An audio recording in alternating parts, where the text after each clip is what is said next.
नमस्कार, माझं धनराज किरनाळे. अण्णाचे म्हणजेच बनसोडे साहेबांचे खास जवळचे व्यक्ती म्हणून समजले जाणारे आम्ही एक ग्राहक आहे. एसबी ज्वेलर्स 2020च्या दरम्यान चालू केले. ते 17ला पहिली ब्रँच चालू केली आळंदी येथे. त्यानंतर अति कष्टाने मेहनतीने एक दुसरी ब्रँच चालू केली 2020 मध्ये, आणि आता तिसरी ब्रँच चालू केली 2023 मध्ये. अशा एकूण एसबी ज्वेलर्स बारामतीकर यांच्या 3 ब्रँचेस झालेल्या आहेत. ते 3 ब्रँचेस होण्यामागे यांची प्युरिटी, ग्राहक हँडल करायची, गोडवा निर्माण करायचा एक पद्धत अतिशय चांगल्या पद्धती असल्यामुळं हे एसबी ज्वेलर्स बारामतीकर यांची प्रगती झालेली. कस्टमरशी म्हणजेच ग्राहकाशी अतिशय गोड भाषेमध्ये बोलणे, समजून सांगणे, या गोष्टी यांच्या पूर्ण कामगार वर्गामध्ये आहेत, स्वतः मालकामध्ये सुद्धा आहेत. आपुलकी यांच्यात सर्वात महत्त्वाची गोष्ट आपुलकी फार आहे.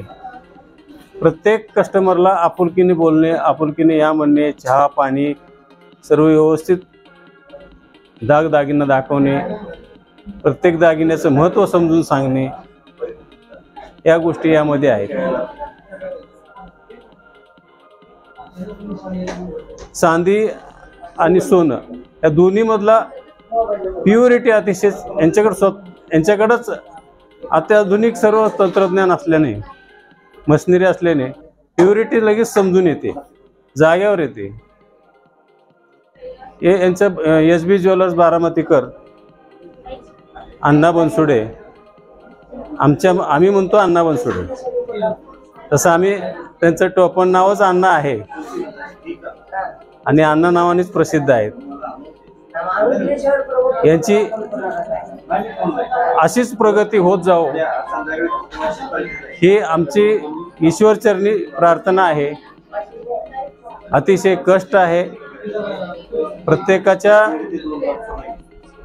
शब्दाला मान देऊन, प्रत्येकाला आपुलकीनं बोलवून प्रत्येक हिंदू सण साजरे करतात. आणि ह्या हिंदू सण साजरे करत असताना प्रत्येकाला आवर्जून फोन करतात. यांचे एक वैशिष्ट्य म्हणजे प्रत्येक कस्टमरला हे फोन करतात. कोणाच्या लक्षात असो अगर नसो, पण त्यांना ते फोन करून बोलवतात, आणि हेच त्यांचं एक वैशिष्ट्य आहे. आल्यानंतर जिव्हाळ्याने आपुलकीने बोलणे. यांचा प्रत्येक आतमधला कामगार आपुलकीने बोलतात, आपुलकीने दागदागिने दाखवतात. हे एक अण्णांचं वैशिष्ट्य आहे. कामगारांची पारखून कामगार ठेवलेले आहेत. त्यामुळं यांची उत्तरोत्तर प्रगती होत राहणार असे एक आमची अपेक्षा आहे. आम्हाला एक दिसतंय, तसं दिसतंय की उत्तरोत्तर यांची प्रगती होत राहणार आहे. एसबी ज्वेलर्स बारामतीकर आमच्या किरनाळे परिवारातर्फे खूप खूप शुभेच्छा पुढील वाटचालीसाठी. एवढे बोलून 2 शब्द थांबवतो.